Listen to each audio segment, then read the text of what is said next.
So last time we were doing this exercise, exercise number 1, program number 1.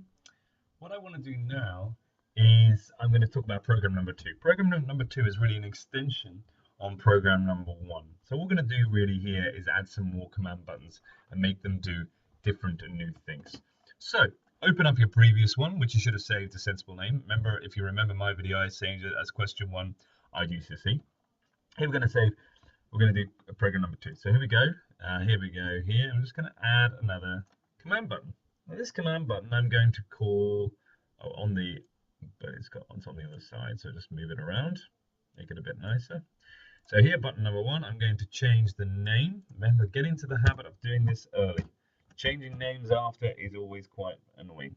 And I'm going to call this CMD clear.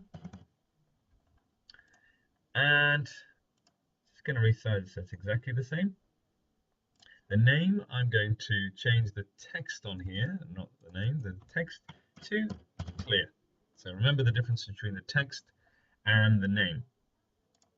So there we go, there's my button. And now I'm going to, what the program asked me to clear these boxes. So really very simple.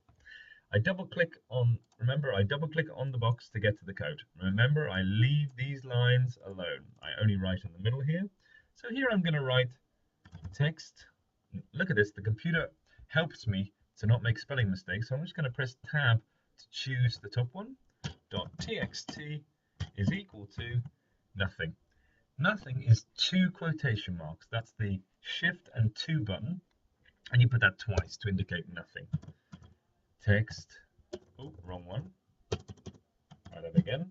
Text num2 dot text is equal to, again, nothing. And the last one, text total out dot text is equal to nothing. So as you can see, these 3 lines clear the contents of those text boxes.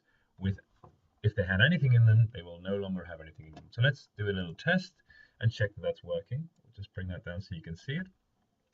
So enter first number, 5, 9, add them together, you can see you get a good answer. But if you press clear, you get nothing. Okay, so that's the end of that one. Now the next thing we asked to do, I press stop there to make sure the program stopped running, or else I can't make any changes, is it asks me to put another button in. So I'm just going to Control C and Control V these buttons so that they keep the same size, but I'm going to give them a different name now. So button 1, I'm going to call this exit. I'm going to call it CMD exit.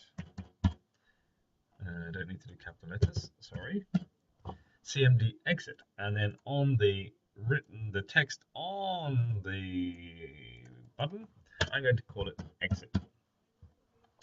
So there we go. I've now got 3 buttons, and I now need to do the code for this. And if you see from your booklet, you'll see the code for this couldn't be easier. You double click and you write the word end. So I run the program one more time to do some more testing. I'm going to go here, 4 plus 234. If I add them together, I get that number, which I think is correct, end, and I'm done.